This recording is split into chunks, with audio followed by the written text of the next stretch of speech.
মানুষ দিন দিন নামাজের কত গুরুত্ব সেটা হারিয়ে ফেলছে। অথচ নামাজ যে প্রকৃত মুসল্লি, কাল কিয়ামতের ময়দানে আল্লাহ আরশের নিচে তাকে ছায়া প্রদান করবেন, এরকম গুরুত্বপূর্ণ আমল। আমি যত ব্যস্ততায় থাকি না কেন, 5 ওয়াক্ত নামাজ আমরা আদায় করব। সকলে হাত তোলেন। 5 ওয়াক্ত নামাজ আমরা সকলে কি করব? আদায় করব। তাহলে আরশের নিচে আমরা কি পাবো? ছায়া পাবো। আল্লাহ তাআলা সকলের হাতকে কবুল করুন। সকলে বলি আমিন। যেই কথা বলছিলাম, আমলে সালেহ কবুল হওয়ার জন্য তৃতীয় যেই জিনিসটা দরকার, রাসূলুল্লাহ সাল্লাল্লাহু আলাইহি ওয়াসাল্লামের সুন্নাত পদ্ধতি হওয়া লাগবে। আপনি যদি হাঁটেন, হাঁটার মধ্যে যদি আপনি রাসূলের সুন্নতের ছোঁয়া লাগিয়ে দেন, ওইটা সাধারণ হাঁটা থাকবে না, ওইটা একটা ইবাদত হয়ে যাবে। আপনি যদি হাসেন, রাসূলের সুন্নত পদ্ধতিতে হাসেন, মুচকি হাসেন, ওইটাও আপনার ইবাদত হয়ে যাবে। শুধু তাই নয়, আপনি যদি বাথরুমে যান, ওই বাথরুমের যাওয়ার মধ্যে যদি নবীজির সুন্নত লাগিয়ে দেন, আগে পরে দোয়া পড়েন, ওই বাথরুমটার সাধারণ বাথরুম থাকবে না, বরং এটা দুনিয়ার সবচাইতে দামি ইবাদত হয়ে যাবে। তাহলে নবীজির সুন্নতের ছোঁয়া যদি আপনি লাগিয়ে দেন, তাহলে দেখা যাবে ওইটা আমলে ইবাদত হিসাবে পরিণত হয়ে যাবে। তাহলে আমাদের 3 নম্বর যেই জিনিসটা দরকার আমলে সালেহ কবুল হওয়ার জন্য, কি লাগবে? নবীজির সুন্নত পদ্ধতিতে আমাকে কি করা লাগবে? আমাকে ইবাদত করা লাগবে। সুন্নত পদ্ধতি ছাড়া যদি কেউ ইবাদত করেন, তাহলে ওই ইবাদত হবে না। নামাজ মনে করেন ঈশার নামাজ কয় রাকাত? ফরজ নামাজ 4 রাকাত। এখন যদি কেউ বলে 3 রাকাত হবে, কোন বাবা যদি বলে, ল্যাংটা বাবা, তালা বাবা, কেবলা কাবা আছে না নাই, ওইখানে গিয়ে সেজদা দিতে এত মজা লাগে। কিছু কিছু মানুষের ইবাদতের জায়গা কোন জায়গা? মসজিদ এবং ঘর। রাসূল সাল্লাল্লাহু আলাইহি ওয়াসাল্লাম মাজারে সেজদা দিতে, ইবাদত করতে, এরকম জায়গা ইবাদত জায়গা বানাতে নিষেধ করেছেন। রজব মাসে দেখা যায় উরুসের 6 লাখ। এই জন্য আমাদেরকে কি করতে হবে? ইবাদতের জায়গা 2টা, নিজের ঘর এবং মসজিদ। এই 2টা জায়গা ছাড়া অন্য জায়গায় ইবাদত করার তেমন কোনো সুবিধা নাই, জায়গা নাই। এই জন্য আমরা এই 2 জায়গায় বেশি ইবাদত করব। দেখবেন ওদেরকে মসজিদে ডাকবেন, আসবে না। মাজারের কথা বলেন, দেখবেন একবার রেডি হয়ে গেছে। এই জন্য মাজারে যদি কেউ জীবনে একটা সেজদা দিয়ে দিয়েছেন, ঈমান কিন্তু চলে গেছে, নতুন করে ঈমান আনবেন। এই মাথাটা কার কাছে নোয়াবে? একমাত্র আল্লাহ রাব্বুল আলামিনের কাছে। এই কপাল কারো কাছে মাথা নত হতে পারে না, একমাত্র আল্লাহ রাব্বুল আলামিনের কাছে এই মাথাটা নোয়াবে, এছাড়া আর কোনো সুযোগ নাই।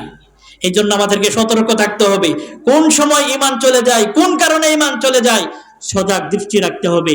বেঈমান হয়ে যদি মরে যান, তাহলে জান্নাতে যাওয়ার একেবারেই কোনো সুযোগ নাই, 0%। দেখবেন ইমাম সাহেব দোয়ার মধ্যে বলে, আল্লাহ মরার আগে কালিমায়ে তয়্যিবা নসিব করেন। কেন বলে? ভয় থাকে ওই সময় যদি বেঈমান হয়ে মারা যায়, তাহলে আর জান্নাতে যাওয়ার কি নাই? সুযোগ নাই। এই জন্য আমাদেরকে সুন্নত পদ্ধতিতে চলতে হবে। দেখেন, কবরে যখন রাখা হয়, একটা দোয়া পড়া হয়, বিসমিল্লাহি ওয়া আলা মিল্লাতি রাসূলিল্লাহ, পড়া হয় কিনা? এই দোয়ার মানে কি জানেন? যে আল্লাহ, এই ব্যক্তি সুন্নতের উপর ছিল, তাকে সুন্নতের উপর রেখে দিচ্ছি। বলেন তো, অনেকের ব্যাপারে এই কথাটা মিথ্যা হয়ে যায় না?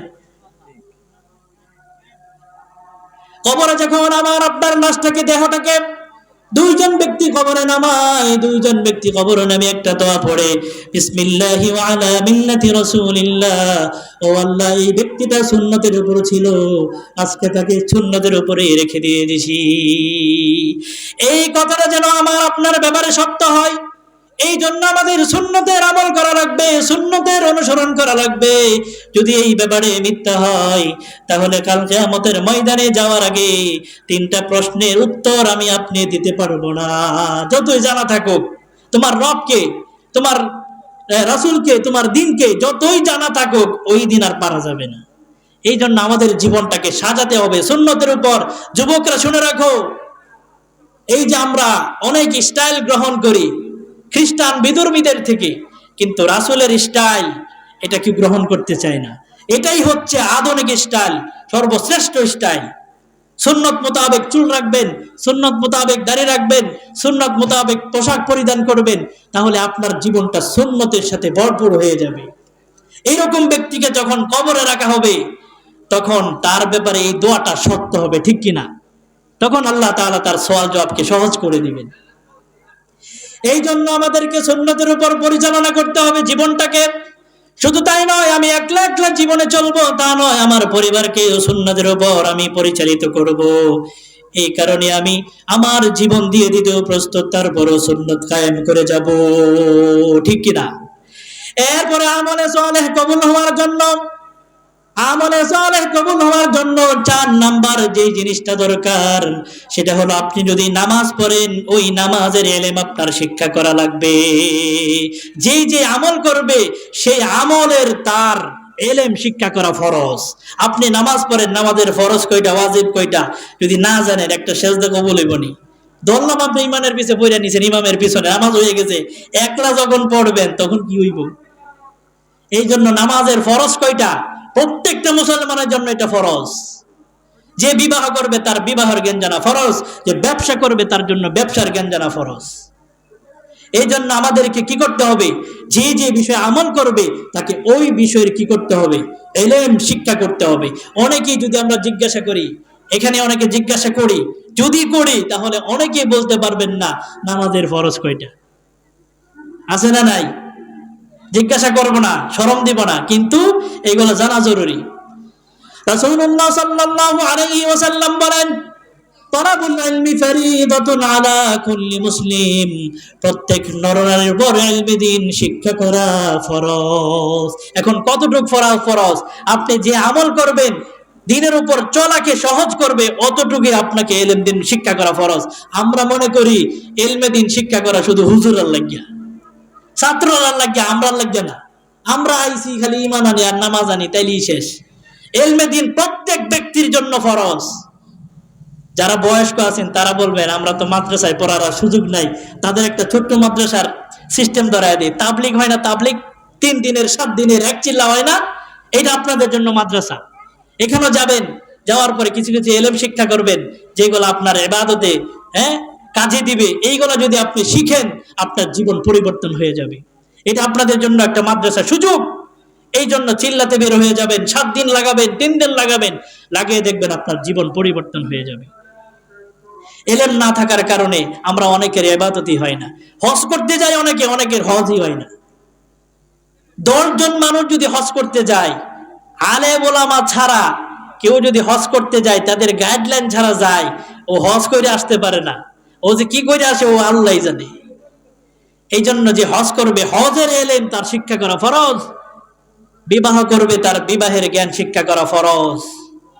কেউ যদি ব্যবসা করে, ব্যবসার ইলম ইসলামে নাই, আছে না নাই? ব্যবসা কিভাবে করতে হবে, সলিড ব্যবসা যদি করেন, এইভাবে যদি আপনি মৃত্যুবরণ করেন, নবীজির পাশে আপনার আসন থাকবে।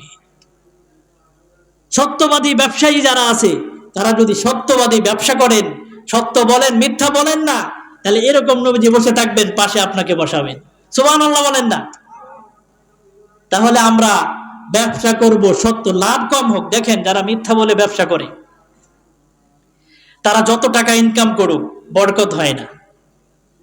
বরকত কি জিনিস পরিচিত হয়ে অনেকে আমরা বরকত মনে করি। বরকতটা কি? একজন দেখবেন আপনি মাসে 1 লাখ টাকা ইনকাম করে, কিন্তু তার বিপদের কোনো শেষ নাই, মাস শেষে তার আরো ঋণ করা লাগে। কিন্তু একজন 20,000 টাকা ইনকাম করে, মাস শেষে তার আরো 10,000 টাকা থেকে যায়। দেখবেন এরকম মানুষ আছে না নাই? ইনকাম করে, ইনকাম করার পরে তার কিছু টাকাই থাকে না। ওইটা বরকত? বিপদ আপদ যদি দেন, এটা কি বরকত? বরকত নয়। তাহলে আল্লাহ তাআলা বিপদ আপদ কমিয়ে দিবেন আল্লাহ তাআলার গাইডলাইন অনুযায়ী যদি আমি সবকিছু করি। যেই কথা বলছিলাম, আমি যে ইবাদত করব সেই ইবাদতের জ্ঞান আমাকে অর্জন করা লাগবে। এইভাবে যদি আপনি জ্ঞান অর্জন করতে পারেন, আমার আপনার আমলগুলোকে আল্লাহ রাব্বুল আলামিন নিশ্চিতভাবে কবুল করে নেবেন। শুধু নিজেই ইলম শিক্ষা করব বিষয়টা এমন নয়। আল্লাহ রাব্বুল আলামিন এক আয়াতের মধ্যে বলেন, ইয়া আইয়ুহাল্লাযীনা আমানু ও আনফুসাকুম ওয়া আহলিকুম নারা।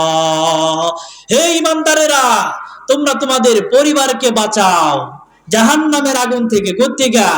অনেক বাবারা, মুরব্বীরা আছেন, আপনার সন্তানদেরকে নামাজের দাওয়াত দেন না, অথবা দাওয়াত দেন কিন্তু এলাকাবাসীকে আপনি দাওয়াত দেন না। আল্লাহ তাআলা তাদেরকে ধরবেন কি ধরবেন না? আল্লাহ তাআলা তাদেরকে ধরবেন। এই জন্য প্রত্যেক ব্যক্তি যারা অভিভাবক আছেন, আপনার ছেলে মেয়েকে ইসলামী গাইডলাইন অনুযায়ী ইলমে দ্বীন শিক্ষা দিবেন, তাহলে আপনার কর্তৃত্ব হাসিল হবে এবং আল্লাহ তাআলার কাছে হিসাবের জবাবদিহিতার কাঠগড়া থেকে আপনি মুক্ত পাবেন। আর না হয় প্রত্যেক অভিভাবককে আল্লাহ রাব্বুল আলামিন হিসাবের কাঠগড়ায় দাঁড় করাবেন। আল্লাহ রাব্বুল আলামিন সেই কথাই বলছিলেন, শুধু নিজে বাঁচলেই হবে না, বরং তোমার পরিবারকেও জাহান্নামের আগুন থেকে তুমি বাঁচাও। কারণ আল্লাহ রাব্বুল আলামিন প্রত্যেক দায়িত্বশীল ব্যক্তিকে তার দায়িত্ব সম্পর্কে জিজ্ঞাসা করবেন। আপনি নিজে ভালো হলে চলবে না, তাহলে আমাদের প্রত্যেককে কি হওয়া লাগবে? ভালো হওয়া লাগবে এবং নিজের পরিবারকে ভালো করব। পারবো না ইনশাআল্লাহ? তাহলে আমরা আবার পিছনে ফিরে যাই। জান্নাতুল ফেরদাউসের মেহমান হওয়ার জন্য কয়টা শর্ত? দুইটা। কয়টা?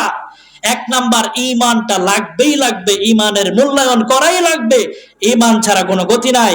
দুই নাম্বার, আমলে সালেহ। দুই নাম্বার কি? আমলে সালেহ লাগবে। এই আমলে সালেহ কবুল হওয়ার জন্য চারটা জিনিসের দরকারের কথা বলেছিলাম। এক নাম্বার হচ্ছে নিয়তের পরিশুদ্ধতা। যে আমলটা করবেন প্রত্যেকে নিয়ত খালেস করবেন। আজকে নামাজ পড়বেন একমাত্র আল্লাহ তাআলা রাজি খুশির জন্য নামাজ পড়বেন। দুই নাম্বার, হালাল রিজিক বক্ষণ করবেন, যত কষ্টই হোক হালাল রিজিক বক্ষণ করবেন। এই হালাল রিজিক, হালাল শরীর জান্নাতে প্রবেশ করবে। তিন নাম্বার, যে আমলটা আপনি করবেন আমলে সালেহ হওয়ার জন্য, সেটা হচ্ছে নবীজির সুন্নত পদ্ধতিতে আপনাকে আমল করা লাগবে। অন্য কোনো বানোয়াট পদ্ধতিতে আমল করলে সেটা আমলে সালেহ হবে না। চার নাম্বার, ওই আমলটা আপনি যে করবেন ওই আমল সম্পর্কে জ্ঞান অর্জন করতে হবে। শুধু হুজুররা জ্ঞান অর্জন করবে বিষয়টা এমন নয়।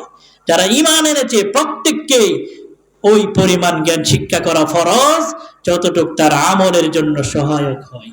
এই শর্তগুলো যদি আমরা মানতে পারি, তাহলে আল্লাহ রাব্বুল আলামিন কাল কিয়ামতের ময়দানে হবে মেজবান আর আমরা হলাম মেহমান। এরকম আল্লাহ রাব্বুল আলামিনের মেহমান হতে কারা কারা চান? হাত তুলেন। আল্লাহ রাব্বুল আলামিন সকলকে জান্নাতুল ফেরদাউসের মেহমান বানিয়ে দিক। সকল বলি আমিন। ওয়া আখির দাওয়ানা